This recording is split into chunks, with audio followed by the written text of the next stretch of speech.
السلام علیکم ورحمۃ اللہ وبرکاتہ۔ ناظرین خوش آمدید کہتے ہیں آپ کو کیو ٹی وی کی لائیو نشریات ماہ رمضان کے تعلق سے۔ ہمارے پروگرام میں دورہ ترجمہ قرآن اور سعادت حاصل کر رہے ہیں قرآن پاک کے ترجمے کو سمجھنے کی اور اس کی تشریحات کو جاننے کی۔ سورۃ البقرہ کا مطالعہ جاری ہے، آیت نمبر 34 سے مطالعے کو آگے ہم بڑھا رہے ہیں۔ آدم علیہ السلام کا قصہ بیان ہو رہا ہے اور علم الاسماء، اشیاء کا علم عطا کیا جانا، ایکوائرڈ نالج کا ذکر آیا۔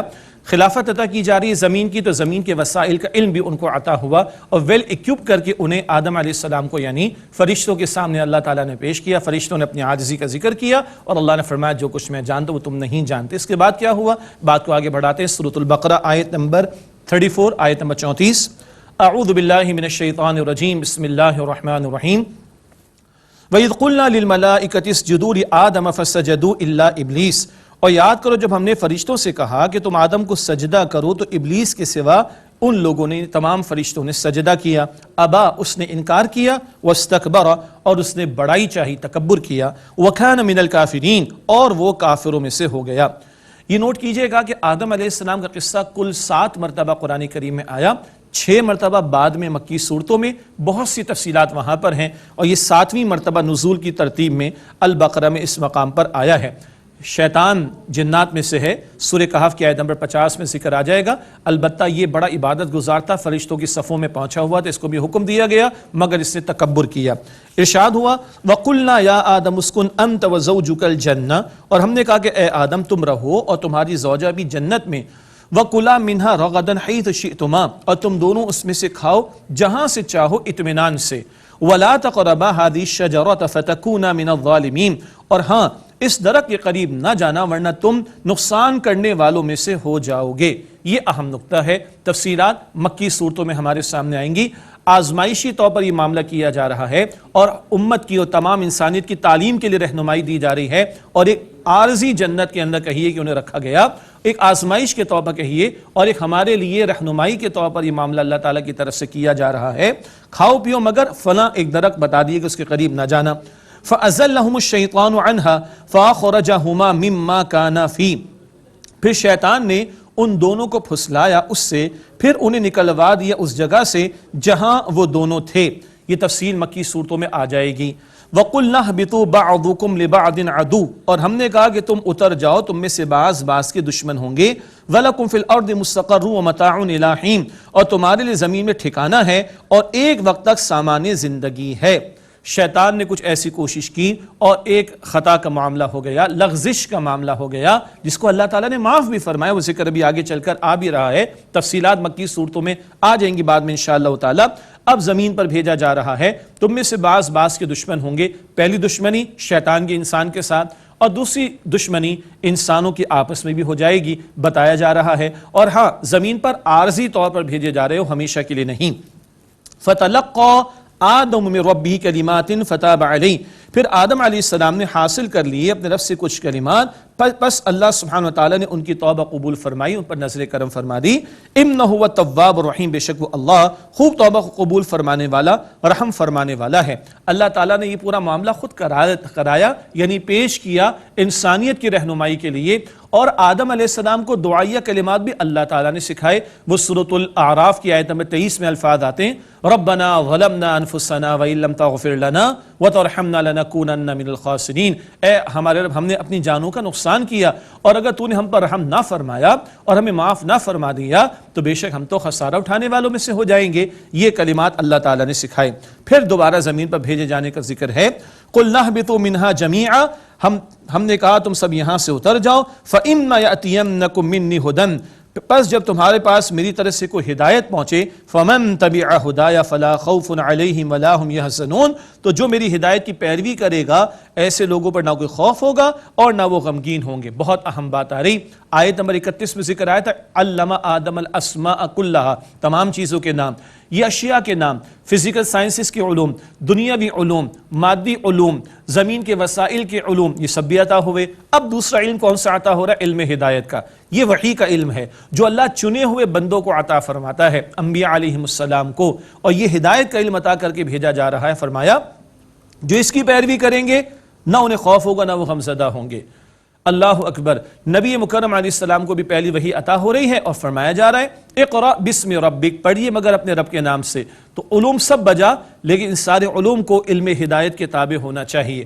ایک مغربی مفکر کہتا ہے ہم نے ہواؤں میں پرندوں کی طرح اڑنا سیکھ لیے، بڑے بڑے جہاز ہم نے بنا لیے، شٹلز ہم نے بنا لی، ہم نے سمندر کی تہہ میں جا کر مچھلیوں کی طرح تیرنا سیکھ لیا، ہم نے آبدوزیں بنا لی، سب میرینز بنا لی، زمین پر انسان بن کر زندگی کیسے بسر کرے نہیں سیکھ سکے۔ ہدایت کا علم اس کے تابع ہوں گے تو ٹیکنالوجی بھی ہمارے لیے باعث اطمینان ہوگی۔ آج ٹیکنالوجی بہت زیادہ بڑھ گئی ہے، مگر بدترین استعمالات بھی ہم دنیا کے اندر دیکھ رہے ہیں۔ وجہ کیا ہے؟ علوم تو خوب آگے بڑھ رہے ہیں، ایک آنکھ خوب کھلی ہوئی ہے دنیاوی علوم کی، دوسری آنکھ وحی والی بالکل بند کر دی گئی ہے۔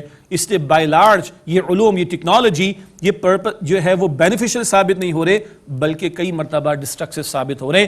یہ ہے جو نقطہ قرآن پاک بتا رہے، ہدایت کی پیروی کرو گے تو نہ خوف ہوگا نہ غمگین۔ والذین کفروا وکذبوا بآیاتنا اولئک اصحاب النار، اور جن لوگوں نے کفر کیا اور ہماری آیات کو جھٹلایا وہی آگ والے ہیں، ہم فیہا خالدون، وہ اس میں ہمیشہ رہیں گے۔ اللہم اجرنا من النار، اے اللہ ہم سب کو آگ کے عذاب سے محفوظ فرما۔ ماہ رمضان کی پہلی رات ہے، اللہ اکبر کبیرہ، حدیث مبارک کے مطابق جنت کے سارے دروازے کھلے، کوئی بند نہیں، جہنم کے سارے بندے، کوئی کھلا نہیں۔ اے ایمان والو، گویا بتایا جا رہا ہے محنتیں کر لو، جنت پالو، جہنم سے اپنے آپ کو چھڑا لو۔ اللہ تعالیٰ ہم سب کو جہنم سے محفوظ فرمائے، اللہ تعالیٰ ہم سب کو جنت الفردوس عطا فرمائے۔ یہ 4 رکوعوں میں قرآن پاک کی بنیادی دعوت ہمارے سامنے آئی، مکی صورتوں کے جو بنیادی مضامین ان کا خلاصہ مضامین کا ہمارے سامنے آ گیا۔ اب 5ویں رکوع سے بنی اسرائیل کا سلسلہ شروع ہو رہا ہے، اور اگلے تقریباً 10 رکوع جو ہم مطالعے میں لائیں گے آج اور آئندہ کی نشستوں میں انشاءاللہ تعالی، ان میں سابقہ امت بنی اسرائیل کا ذکر۔ بنی اسرائیل یہ یعقوب علیہ السلام کی اولاد میں ہیں، اسرائیل لقب یعقوب علیہ السلام کا، اور بنی اسرائیل ان کے 12 بیٹے، جن میں مشہور کون ہیں؟ یوسف علیہ السلام، ان سے 12 قبائل اور 12 سلسلے آگے بڑھتے چلے گئے، یہ سب بنی اسرائیل ہیں۔ انہی میں ہزاروں انبیاء آئے ہیں، اللہ اکبر۔ انہی میں موسیٰ علیہ السلام جب تشریف لائے، تورات ان کو عطا ہوئی، یہ امت قرار پائے، اور موسیٰ علیہ السلام سے لے کر عیسیٰ علیہ السلام تک 14 صدیاں ہیں، ہزاروں انبیاء ان کے درمیان میں آئے، بہت اللہ تعالیٰ نے ان پر فضل فرمائے، بڑی نعمت اللہ تعالیٰ نے ان کو عطا فرمائی۔ ہم مسلمانوں سے پہلے یہ امت مسلمہ تھے، آج ہم امت مسلمہ ہیں، لیکن عجیب بات ہے ہم سے کلام ہوگا 150 آیات کے بعد، آیت نمبر 153 سے یا ایھا الذین آمنوا استعینوا بالصبر والصلاۃ، ہم سے مخاطبہ شروع ہوگی۔ اللہ اکبر۔ پہلے بیان آ رہا ہے بنی اسرائیل کا، اور ان میں سے بھی زیادہ ذکر آئے گا یہود کا۔ اگلی سورہ آل عمران ہے، اس میں بھی پہلے بنی اسرائیل کا ذکر آئے گا، مگر زیادہ ذکر نصارہ کا آئے گا۔ کیوں پہلے ان کا ذکر آ رہا ہے؟ پہلے وہ امت مسلمہ تھے، وہ مغضوب علیہم ہوئے، وہ ضالین ہوئے، کیا حرکتیں تھی، کیا کرتوت تھے، وہ ہماری عبرت و سبق آموزی کے لیے اللہ تعالیٰ پہلے بیان فرما رہا ہے۔ اس تناظر میں اب آئیے مطالعہ کریں۔ ارشاد ہوا یا بنی اسرائیل اذکروا نعمتی التی انعمت علیکم واوفوا بعہدی اوفی بعہدکم، اے بنی اسرائیل، اے اولاد یعقوب۔ ایک اور تسلسل قائم کر لیں، ابراہیم علیہ السلام کے بیٹے اسحاق علیہ السلام، اسحاق علیہ السلام کے بیٹے یعقوب علیہ السلام، اور یعقوب علیہ السلام سے تسلسل ہے پھر بنی اسرائیل کا۔ اسرائیل لقب ہے یعقوب علیہ السلام کا، یہ ہبری ہے، عبرانی زبان ہے۔ اسر بندہ، ایل اللہ، اسرائیل اللہ کا بندہ، ایک ملک کا نام تو ہے مگر یہ لقب ہے یعقوب علیہ السلام کا، ان کی نسل، ان کی اولاد، اور یہ بعد میں موسیٰ علیہ السلام کے دور میں امت مسلمہ قرار پائے۔ یا بنی اسرائیل اذکروا نعمتی التی انعمت علیکم واوفوا بعہدی اوفی بعہدکم، اے بنی اسرائیل میری نعمت یاد کرو جو میں نے تمہیں بخشی، اور تم مجھ سے کیے گئے وعدے کو پورا کرو، میں تم سے کیے گئے وعدے کو پورا کروں گا۔ وَإِيَّایَ فَارْهَبُونِ، اور مجھ ہی سے ڈرو۔ کیا وعدہ تھا؟ ان کے پیغمبروں سے اللہ نے وعدہ لیا تھا اگر تمہارے سامنے رسول آئیں گے ان کا ساتھ دینا۔ آخری رسول نبی مکرم صلی اللہ علیہ وسلم کے تعلق سے بنی اسرائیل کے انبیاء سے اللہ تعالیٰ نے عہد لیا تھا، وہ ان کے ماننے والوں پر بھی اسی طرح لاگو تھا۔ تو اب دور نبوی صلی اللہ علیہ وسلم میں یہ جو یہود موجود مدینہ شریف میں، ان سے بھی گویا کہا جا رہا ہے آخری پیغمبر آ گئے صلی اللہ علیہ وسلم، ان کو مانو اور ان کی دعوت قبول کرو۔ وَإِيَّایَ فَارْهَبُونِ، اور مجھ ہی سے ڈرو۔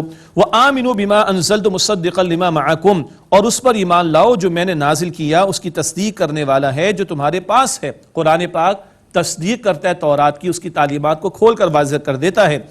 وَلَا تَكُونُ أَوَّلَ كَافِرٍ بِهِ، اور اس کے پہلے کافر نہ بنو۔ کیا مطلب؟ یہود کے علماء خوب جانتے تھے نبی اکرم صلی اللہ علیہ وآلہ وسلم کو، اور ان کی کتابوں میں حضور نبی اکرم علیہ السلام کی آمد کی بشارتیں موجود تھیں۔ ارشاد ہوا وَلَا تَشْتَرُوا بِآيَاتِ ثَمَنًا قَلِيلًا، اور میری آیات کے عوض تھوڑی قیمت وصول نہ کرو، وَإِيَّايَ فَاتَّقُونَ، اور مجھی سے ڈرو۔ کیا مطلب؟ دنیا کے مفادات کی خاطر، عارضی مفادات کی خاطر، اپنی کسی سرداری کی خاطر، اپنی کسی مفادات کی خاطر اور کسی گدی کی خاطر تم حق کا انکار نہ کرنا، اول کافر نہ بنو، اور تھوڑے ٹکے دنیا کے اس کی خاطر حق سے اعراض نہ کرو، یہ دنیا میں مفادات کے مقابلے میں حق کو ترجیح دو، یہ ان کو سمجھایا جا رہا ہے۔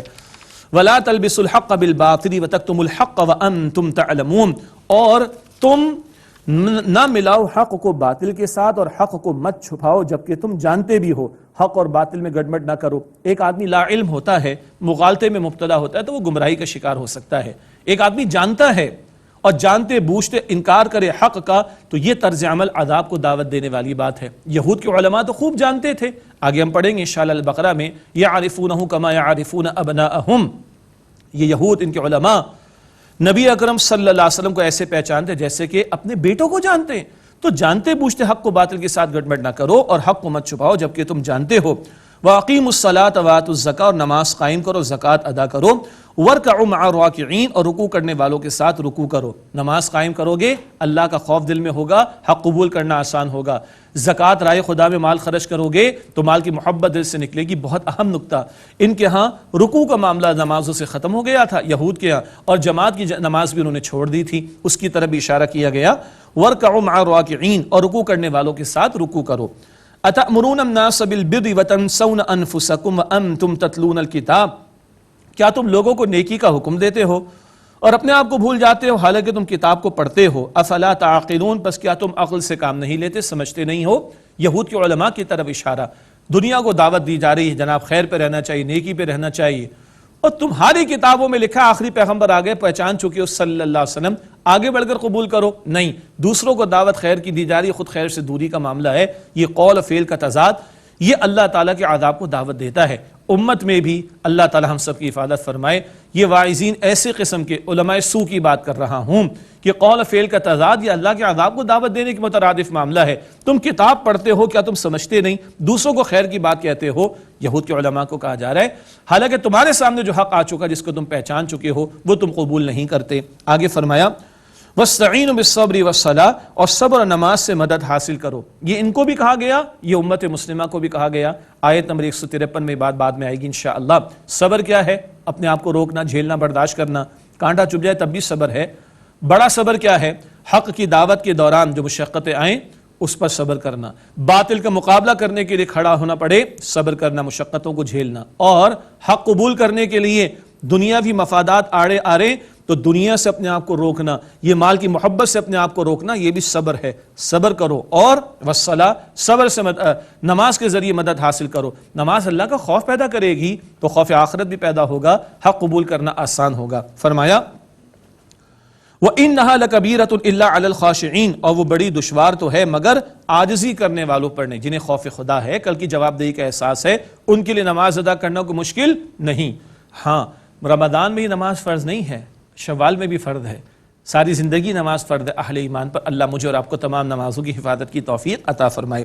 آگے فرمایا الذین یظنون انہم ملاقو ربہم، وہ جو یہ خیال رکھتے ہیں کہ وہ اپنے رب کے روبرو حاضر ہونے والے ہیں، اس سے ملاقات کرنے والے ہیں، وانہم الیہ راجعون، اور یہ کہ وہ اس کی طرف لوٹ کر جانے والے ہیں۔ پھر وہی بات آ گئی، جتنا آخرت کا یقین ہوگا نماز ادا کرنا بھی آسان، حق قبول کرنا بھی آسان، باطل کا مقابلہ کرنا بھی آسان، مشقتوں کو جھیلنا بھی آسان ہو جائے گا۔ آخرت کا عقیدہ ہمارے اعمال پر سب سے زیادہ امپیکٹ اور اثر ڈالتا ہے۔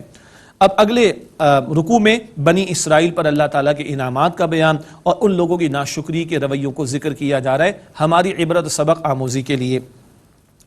یا بنی اسرائیل اذکروا نعمتی التی انعمت علیکم وانی فضلتکم علی العالمین، اے بنی اسرائیل تم میری نعمت یاد کرو جو میں نے تمہیں عطا فرمائی، اور یہ کہ میں نے تمہیں فضیلت عطا فرمائی جہان والوں پر، اس وقت کے جہان والوں پر۔ اب فضیلت امت مسلمہ کی ہے، نبی اکرم علیہ السلام اور آپ کی امت کے لیے ہے، اس وقت ان کو فضیلت عطا کی گئی تھی اور بڑے انبیاء ان کے یہاں تشریف لائے. 14 صدیوں تک نبوت کا سلسلہ جاری رہا. ہزاروں انبیاء ان میں تشریف لائے. موسیٰ علیہ السلام جیسے پیغمبر، عیسیٰ علیہ السلام جیسے پیغمبر، داؤد علیہ السلام جیسے پیغمبر ان کو عطا ہوئے. بڑی بڑی بادشاہت ان کو عطا ہوئیں، داؤد علیہ السلام کی، سلیمان علیہ السلام کی، جناب طالوت کی. اسی طرح اللہ تعالیٰ نے تورات، زبور، انجیل جیسی کتب ان کو عطا فرمائی. اس قدر فضل ان کے دور کے اعتبار سے فضیلت تھی. وَاتَّقُوا يَوْمًا لَا تَجْزِي نَفْسٌ عَن نَفْسٍ شَيْئًا، اور اس دن سے ڈرو جس دن کوئی شخص کسی دوسرے کا بدلہ نہ بنے گا. وَلَا يُقْبَلُ مِنْهَا شَفَاعَةٌ، اور نہ اس سے کوئی سفارش قبول کی جائے گی. وَلَا يُؤْخَذُ مِنْهَا عَدْلٌ، اور نہ اس سے کوئی معاوضہ لیا جائے گا. وَلَا هُمْ يُنصَرُونَ، اور نہ ان کی مدد کی جائے گی. کچھ چور دروازے ہیں نا، یہ ہو جائے گا، ایسا ہو جائے گا، ان سارے چور دروازوں پر پابندی لگا دی گئی. ہاں شفاعت حق کے ہم قائل ہیں. اللہ ہمیں نبی مکرم علیہ السلام کی شفاعت نصیب فرمائے. اللہ کے نیک بندے بھی شفاعت کریں گے انشاءاللہ تعالی. لیکن یہاں بتایا گیا اپنی فکر کرو، تیاری کرو، کوئی کسی کا بدلہ نہ ہوگا، جھوٹی سفارش نہیں چلے گی، کوئی معاوضہ کسی سے قبول نہیں کیا جائے گا، اور ظالم و سرکشوں کے لیے کوئی مدد کہیں سے نہیں آئے گی. کل کی فکر کی توجہ دلائی گئی ہے. اس کے بعد جو آیات ہیں ان میں بہت سارے واقعات آ رہے ہیں اور ان کی تفصیل میں ہم نہیں جائیں گے. کیوں؟ پہلے بھی ذکر آ چکا ہے کہ 2/3 قرآن مکی صورتوں کی شکل میں پہلے نازل ہو چکا، اور آگے جو واقعات آ رہے مختصر ان کا بیان یہاں پر ہے. بعد کی مکی صورتوں میں انشاءاللہ ہم تفصیل سے ان واقعات کو پڑھیں گے. کچھ جگہ زمانی ترتیب بھی نہیں ہے، بعد والا واقعہ پہلے بیان ہو رہا ہے، پہلے والا واقعہ بعد میں بیان ہو رہا ہے. البتہ بار بار اللہ تعالیٰ کے انعامات کا ذکر ہے اور بنی اسرائیل کے لوگوں کی ناشکری کا بیان ہے. اس میں ہمارے لیے عبرت اور سبق آموزی کا بیان ہے. اب آئیے مختصر ان واقعات کا ذکر کر لیتے ہیں انشاءاللہ. وَإِذْ نَجَّيْنَاكُمْ مِنْ آلِ فِرْعَوْنَ يَسُومُونَكُمْ سُوءَ الْعَذَابِ، اور یاد کرو جب ہم نے تمہیں آل فرعون سے نجات عطا کی، وہ تمہیں سخت عذاب دیتے تھے. یذبحون ابناءکم، وہ تمہارے بیٹوں کو ذبح کرتے تھے. ویستحیون نساءکم، اور تمہاری عورتوں کو زندہ چھوڑ دیتے تھے. وفی ذالکم بلاء من ربکم عظیم، اور اس میں تمہارے رب کی طرف سے بڑی آزمائش تھی. موسیٰ علیہ السلام کی پیدائش کے موقع پر فرعون نے اعلان کر دیا تھا جو بچہ پیدا ہوگا قتل کر دیا جائے، کیونکہ نجومیوں نے کچھ بتا دیا تھا. واقعہ آپ کے ذہن میں آیا ہوگا، تفصیل بعد میں لیں گے. یہ ان کی آزمائشوں کا ذکر آ رہا ہے بنی اسرائیل کی، جن کو غلام بنا رکھا تھا فرعون نے. فرمایا وَإِذْ فَرَقْنَا بِكُمُ الْبَحْرَ، اور یاد کرو جب ہم نے تمہارے لیے پھاڑ دیا دریا کو. فَأَنْجَيْنَاكُمْ، پھر ہم نے تمہیں نجات عطا فرمائی. وَغْرَقْنَا آلَ فِرْعَوْنَ وَأَنْتُمْ تَنظُرُونَ، اور آل فرعون کو ہم نے غرق کر دیا اور تم دیکھ رہے تھے. ان کو نجات عطا ہوئی تھی، فرعون اور آل فرعون کو غرق کر دیا گیا تھا. وَإِذْ وَاعَدْنَا مُوسَىٰ 40 لَيْلَةً، اور یاد کرو جب ہم نے موسیٰ علیہ السلام سے 40 رات کا وعدہ کیا. ثُمَّ اتَّخَذْتُمُ الْعِجْلَ مِن بَعْدِهِ وَأَنْتُمْ ظَالِمُونَ، پھر تم نے بچڑے کو ان کے بعد معبود بنا لیا اور تم ظالم ہو گئے. یہ ذکر بھی تفصیل سے آئے گا. سامری جادوگر والا معاملہ، بچڑے کی پوجا پاٹ کا دھندا انہوں نے شروع کر دیا تھا. یہ بات بھی تفصیلات انشاءاللہ مکی صورتوں میں. ثُمَّ عَفَوْنَا عَنْكُم مِّن بَعْدِ ذَلِكَ لَعَلَّكُمْ تَشْكُرُونَ، پھر ہم نے تمہیں اس کے بعد معاف کر دیا تاکہ تم احسان مانو. وَإِذْ آتَيْنَا مُوسَى الْكِتَابَ وَالْفُرْقَانَ لَعَلَّكُمْ تَهْتَدُونَ، اور یاد کرو جب ہم نے موسیٰ علیہ السلام کو کتاب عطا فرمائی اور فرقان یعنی حق اور باطل میں فرق کر دینے والا کلام. لَعَلَّكُمْ تَهْتَدُونَ، تاکہ تم ہدایت پاؤ. وَإِذْ قَالَ مُوسَىٰ لِقَوْمِهِ، اور یاد کرو جب موسیٰ علیہ السلام نے اپنی قوم سے فرمایا یا قوم انکم ظلمتم انفسکم باتخاذکم العجل، اے میری قوم بے شک تم نے اپنے اوپر ظلم کیا بچڑے کو معبود بنا کر. فتوبوا الی باریئکم فاقتلوا انفسکم، پس تم اپنے پیدا کرنے والے اللہ کی طرف رجوع کرو، اپنوں کو قتل کرو. اللہ اکبر. جن لوگوں نے بچڑے کی پوجا پاٹ کی وہ مشرک ہو گئے، مرتد ہو گئے، اپوسٹیٹ ہو گئے، تو ان کی سزا بتائی جا رہی ہے کہ ان کو قتل کیا جائے. ہر قبیلے کے افراد اپنے قبیلے میں سے جو لوگ مشرک ہو گئے ان کو قتل کرے. یہ مرتد کی سزا، اپوسٹیٹ کی سزا ہے. پچھلی امت میں تھی، ہماری امت میں بھی جاری ہے. تفصیلات تفاسیر میں دیکھی جا سکتی ہیں. اور یہ کلینزنگ تھی، یہ صفائی ستھرائی تھی باقی لوگوں کے لیے. یہ سزا کا نفاذ کرنے کا حکم اللہ نے دیا. ذالکم خیر لکم عند باریئکم، یہ تمہارے لیے بہتر ہے تمہارے پیدا کرنے والے کے نزدیک. فتاب علیکم، پس اللہ نے تم پر نظر کرم فرمائی، یعنی ان کی سزا کا نفاذ ہوگا، باقی قوم پاک ہو جائے گی. انہ هو التواب الرحیم، بے شک وہ اللہ تو خوب توبہ قبول فرمانے والا، نہایت رحم فرمانے والا ہے. وَإِذْ قُلْتُمْ يَا مُوسَىٰ لَن نُؤْمِنَ لَكَ، اور یاد کرو جب تم نے کہا کہ اے موسیٰ ہم ہرگز تمہاری بات نہیں مانیں گے. حَتَّىٰ نَرَى اللَّهَ جَهْرَةً، یہاں تک کہ ہم اللہ تعالیٰ کو اعلانیہ دیکھ لیں. فَأَخَذَتْكُمُ الصَّاعِقَةُ وَأَنْتُمْ تَنظُرُونَ، پھر تمہیں بجلی کی کڑک نے آ پکڑا اور تم دیکھتے ہی رہ گئے. اللہ اکبر. کچھ لوگوں نے کہا نہیں موسیٰ ہم آپ کی بات تو نہیں مانیں گے، ہم تو خود اللہ کو دیکھنا چاہتے ہیں۔ ایسی جسارت کی تو اللہ تعالیٰ نے ایک عذاب کی کیفیت ان پر نازل کی اور بجلی کی کڑک نے ان کو آ لیا اور وہ دیکھتے رہ گئے اور ہلاک کر دیے گئے۔ ارشاد ہوا ثم بعثناکم من بعد موتکم لعلکم تشکرون، پھر ہم نے تمہاری موت کے بعد تمہیں زندگی عطا کی تاکہ تم شکر کرو، یعنی احسان مانو، شکر گزار بن جاؤ۔ یہ اللہ تعالیٰ علی کل شیء قدیر ہے۔ سورۃ البقرہ میں چند واقعات ہے کہ موت دے کر دوبارہ اللہ تعالیٰ نے کچھ لوگوں کو زندگی عطا کی۔ یہ بعث بعد الموت، مرنے کے بعد دوبارہ زندگی عطا ہوگی، اس کی طرف بھی اشارہ ہے۔ وَظَلَّلْنَا عَلَيْكُمُ الْغَمَامَ وَأَنزَلْنَا عَلَيْكُمُ الْمَنَّ وَالسَّلْوَىٰ، اور ہم نے تم پر بادل کا سایہ کیا اور ہم نے تم پر من و سلوہ اتارا۔ سبحان اللہ، صحرا میں تھے، اللہ نے سایہ بھی دے دیا بادل کا۔ من اور سلوہ، من کیا ہے؟ شبنم کے قطروں کی طرح قطرے، اور سلوہ بٹیر کی طرح کے پرندے۔ اللہ تعالیٰ ان کی نیوٹریشن، ان کی غذا، سارا سامان فرما رہا ہے۔ سبحان اللہ، ایسی معجزاتی کیفیت ان کو عطا کی گئی ہے اور ان کے لیے زندگی کا سامان اللہ تعالیٰ نے فرمایا۔ کیسی کیسی نعمتیں بنی اسرائیل کو ملی، اندازہ کریں۔ کلوا من طیبات ما رزقناکم، وہ پاکیزہ چیزیں کھاؤ جو ہم نے تمہیں عطا فرمائیں۔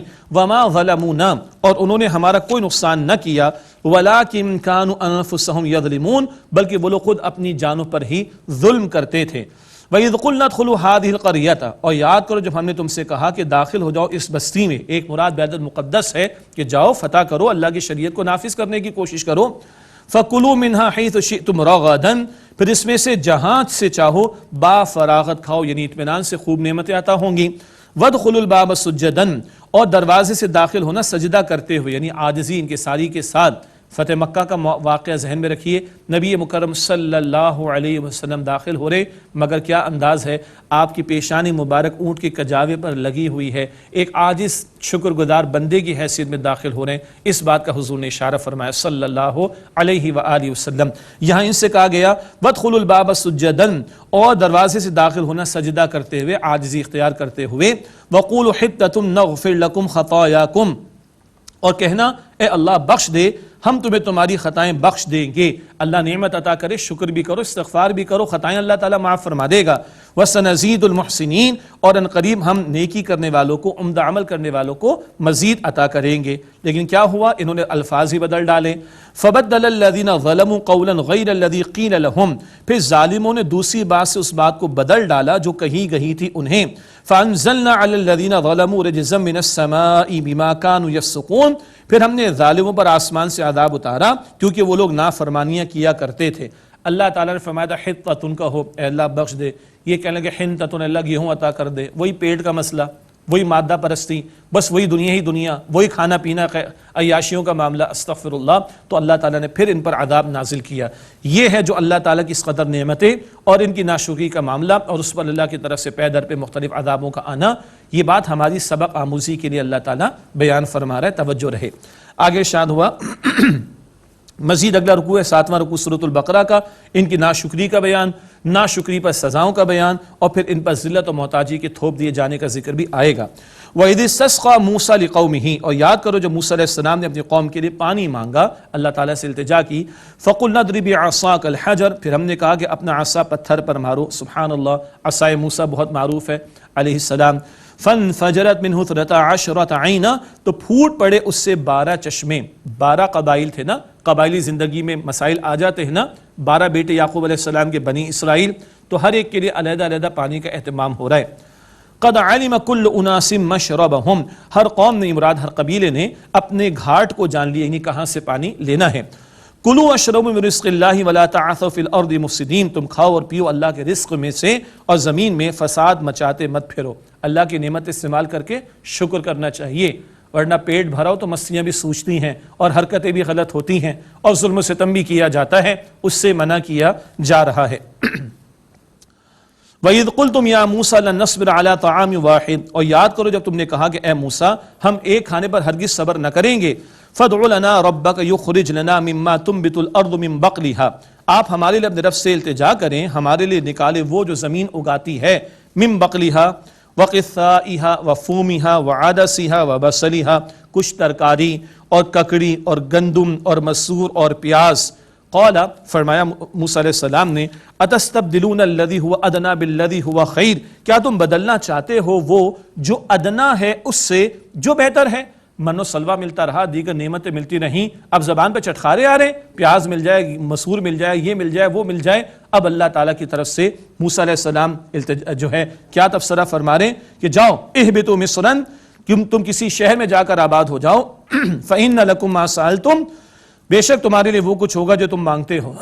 یہ غصے کا اظہار ہو رہا ہے، اللہ کی نعمتیں مل رہی تھی، آسانی سے تم ناشکری کرتے ہو اور چٹخارے آ گئے زبان پر، جاؤ خود جا کے کہیں آباد ہو جاؤ، خود جا کے تلاش کر لو، جاؤ تمہیں جو چاہیے جاؤ مل جائے گا، تمہیں خود جا کر تلاش کرو۔ یہ غصے کا اظہار ہو رہا ہے۔ اب سنیے الفاظ، وَضُرِبَتْ عَلَيْهِمُ الذِّلَّةُ وَالْمَسْكَنَةُ، اور ان پر ذلت اور محتاجی تھوپ دی گئی، وَبَاءُوا بِغَضَبٍ مِّنَ اللَّهِ، اور وہ اللہ کے غضب کے ساتھ لوٹے۔ جن کو کہا جہان والوں پر فضیلت دی، جب ناشکری کی، کتاب پر سے پش ڈالی، پیغمبروں کا ساتھ نہ دیا، اللہ کے احکامات کی خلاف ورزی کی، تو اللہ تعالیٰ فرما رہے ان پر ذلت و محتاجی تھوپ دی گئی اور وہ اللہ کے غضب کے ساتھ لوٹے۔